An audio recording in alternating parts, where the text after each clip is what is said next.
स्वागत है आप सभी का एक बार फिर से ऑनलाइन क्लास में। हम बीए फर्स्ट ईयर की ज्योग्राफी अब तक पढ़ रहे हैं और लगभग हमारी ख़त्म हो चुकी है। बीए फर्स्ट ईयर की ज्योग्राफी में हमने सब कुछ पढ़ लिया है और आज उसका टेस्ट हम देखेंगे कि कितने नंबर हम ले सकते हैं, कितने नंबर हम नहीं ले सकते। कि मैं यहाँ पर आपको प्रश्न दूंगा, आपको घर पे उसको हल करना है ईमानदारी के साथ और उसको व्हाट्सअप कर देना है फ़ोटो खींच करके, या तो टेलीग्राम पर कर देना या फिर आप व्हाट्सएप ग्रुप में या पर्सनली मैसेज कर सकते हैं। ठीक है, तो आप अपने नाम और रोल नंबर वगैरह, नाम और क्लास लिख करके आप सेंड कर दीजिएगा मुझे। ठीक है, तो ये टेस्ट होगा हमारा फिजिकल ज्योग्राफी का।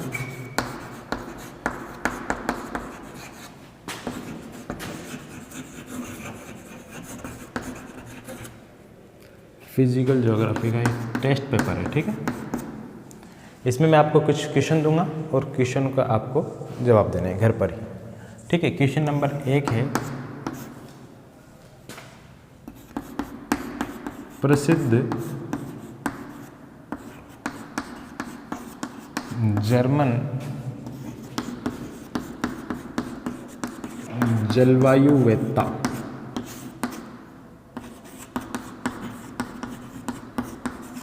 अल्फ्रेड वेगनर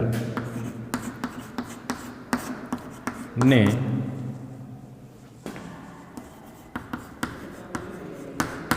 अपना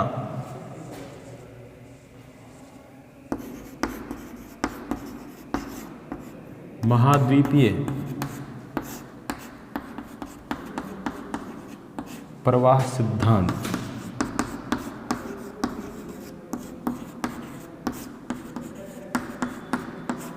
कब प्रतिपादित किया?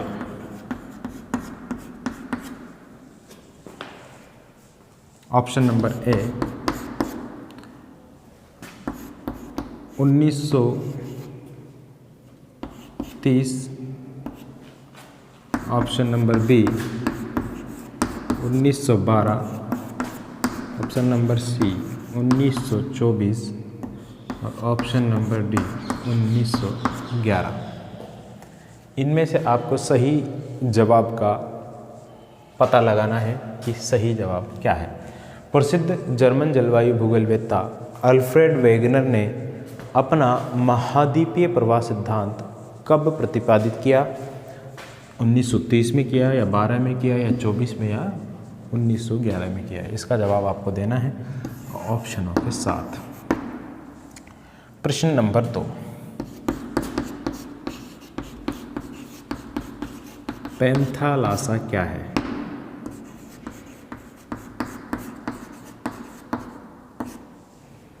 ऑप्शन नंबर 1 विशाल सागर,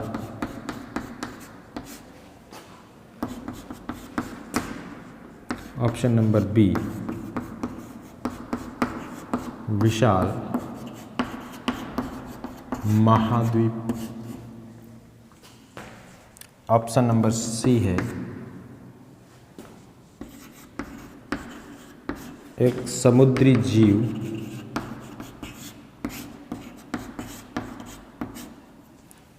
और ऑप्शन नंबर डी है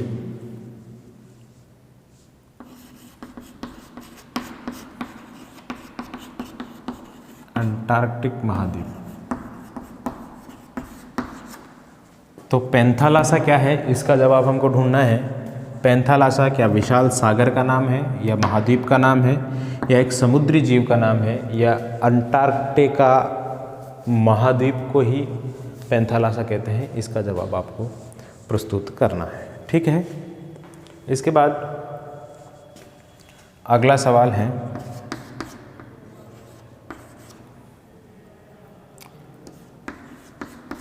प्लेट विवर्तनी की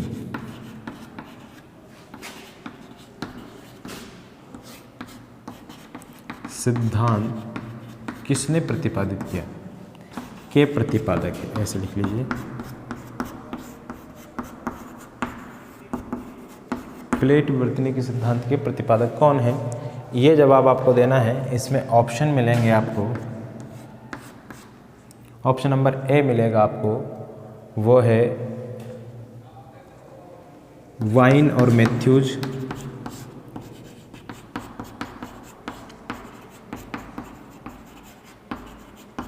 ऑप्शन नंबर बी मिलेगा आपको हर्जलर।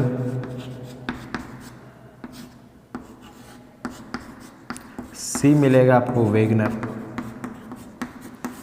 और डी मिलेगा आपको हेरी हेल्स। तो आपको सही जवाब पता लगाना है कि प्लेट विवर्तनी की जो सिद्धांत है, इस सिद्धांत के वास्तव में प्रतिपादक कौन थे। ये आपके पास वाइन और मैथ्यूज का ऑप्शन है, हर्जलर का ऑप्शन है, वेगनर का है और हेरी हेस का आपके सामने ऑप्शन है। इनमें से आपको सही जवाब चुनना है। ठीक है, चलिए इसके बाद अगला सवाल। 3 सवाल हो गए हैं।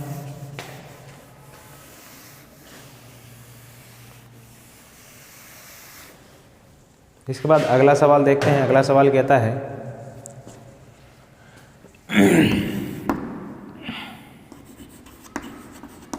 पृथ्वी की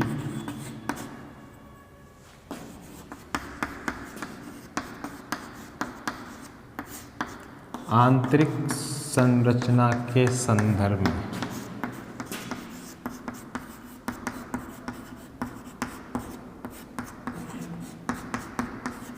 सही है।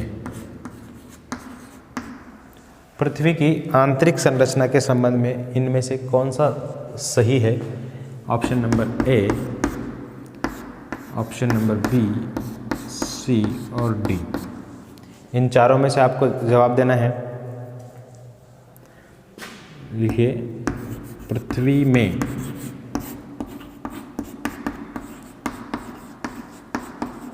गहराई के साथ साथ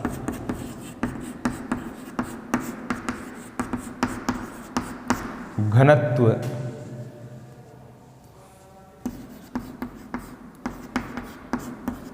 बढ़ता नहीं है।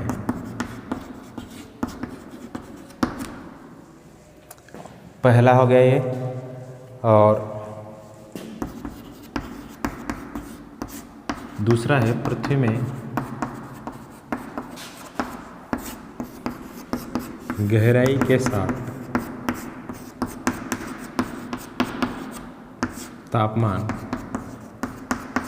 बढ़ता जाता है। फिर इसके बाद है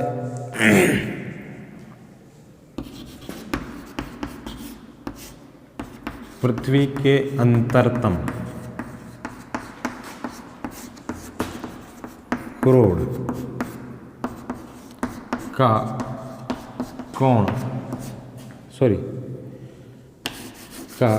घनत्व सर्वाधिक नहीं होता।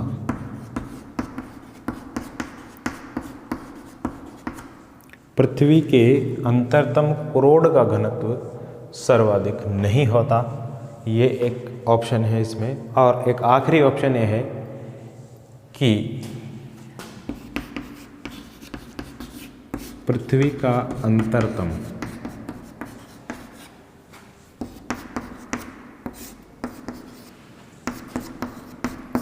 कोण अधात्विक तत्वों से बना होता है। पृथ्वी का जो आंतरिक कोण है, अंतरतम जिसको बोलते हैं, वो किससे बना होता है? अधात्विक तत्वों से बना होता है। ये आपके सामने 3-4 ऑप्शन हैं। इनमें से आपको सही जवाब चुनना है। ठीक है, पृथ्वी की गहराई के साथ साथ घनत्व बढ़ता नहीं है। पृथ्वी में गहराई के साथ साथ तापमान बढ़ता जाता है। पृथ्वी के अंतरतम कोण का घनत्व सर्वाधिक होता है। पृथ्वी के अंतरतम कोण जो है अधात्विक तत्वों से बना होता है। इन चारों में से आपको सही जवाब चुनना है जो पृथ्वी की आंतरिक संरचना के बारे में सही मालूमात देता हो। अगला प्रश्न है ये, मोह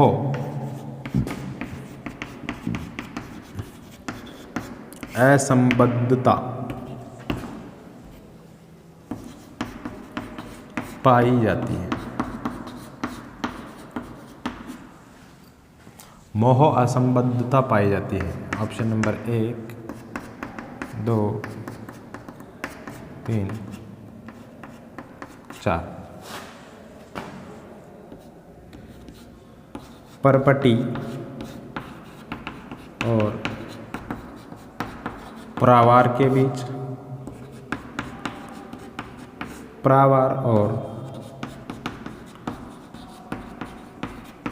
अंतरतम के बीच, और अगला है मेंटल और क्रोड के बीच, और ऊपरी मेंटल और निचला मेंटल।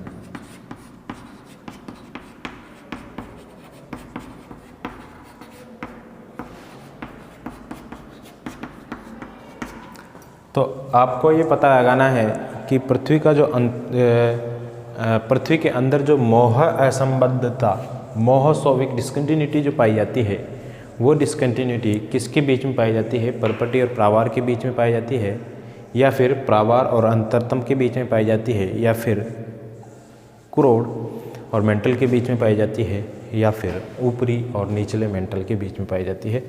इसका जवाब आपको ढूंढना है। हो सकता है आप इसमें कन्फ्यूज हो, क्योंकि मैंने हिंदी में भी लिखा है इसको और अंग्रेजी में भी मैंने आपको लिखा है इसको, इसलिए हो सकता है थोड़ा कन्फ्यूजन वाला हो। तो इसको उतार लीजिए आप।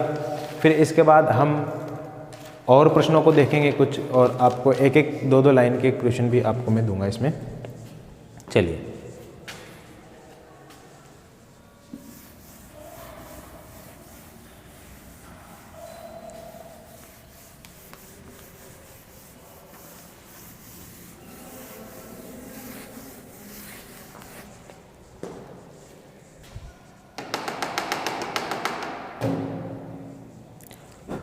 अगला लिखिए क्वेश्चन।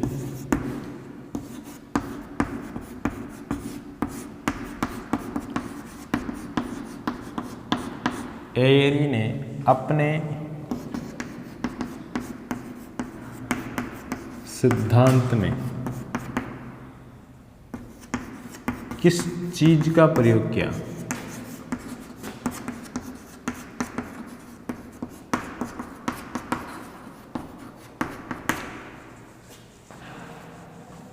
ऑप्शन ए पारे का, ऑप्शन बी धातु के समान टुकड़ों का, ऑप्शन सी लकड़ी के टुकड़ों का,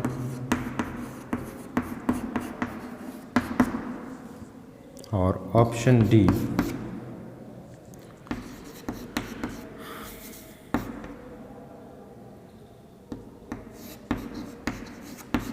एक ही धातु के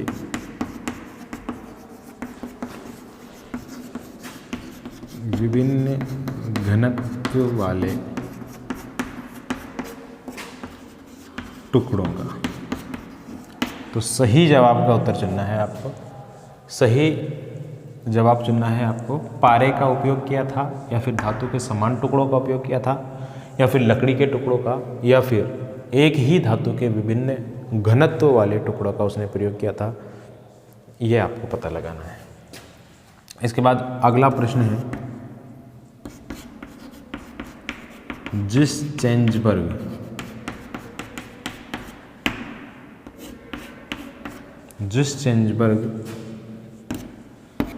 शब्द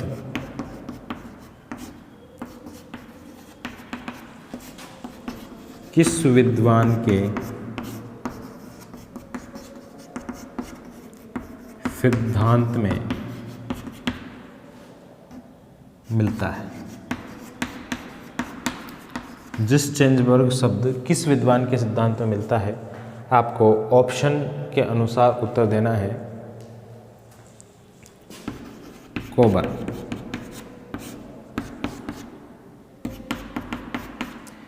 इसके बाद है जोली, फिर है आर्थर होम्स और फिर है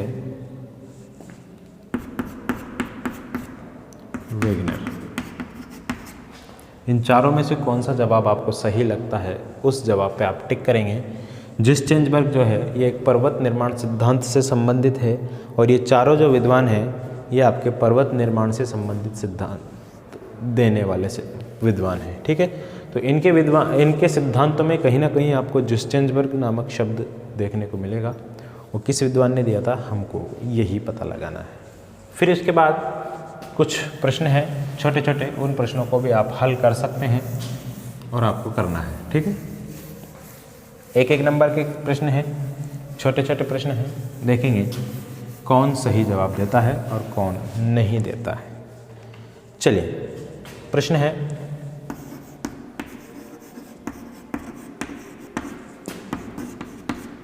भूसन्नति से आप क्या समझते हैं? भूसन्नति से आप क्या समझते हैं? प्रश्न नंबर पहला यही है। और इसके बाद है डेविस के त्रिकूट क्या है? अगला प्रश्न यह है कि डेविस के त्रिकूट क्या है? इसके बाद भूसन्नति से आप क्या समझते हैं, डेविस के त्रिकूट क्या है? और अगला सवाल है वाताग्र से आपका क्या अभिप्राय है?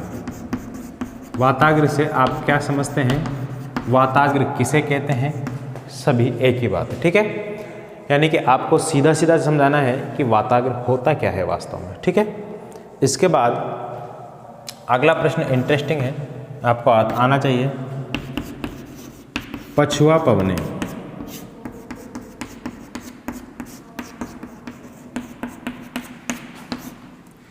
कितने डिग्री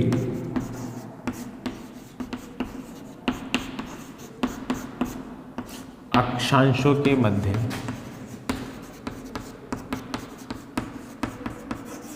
चलती है?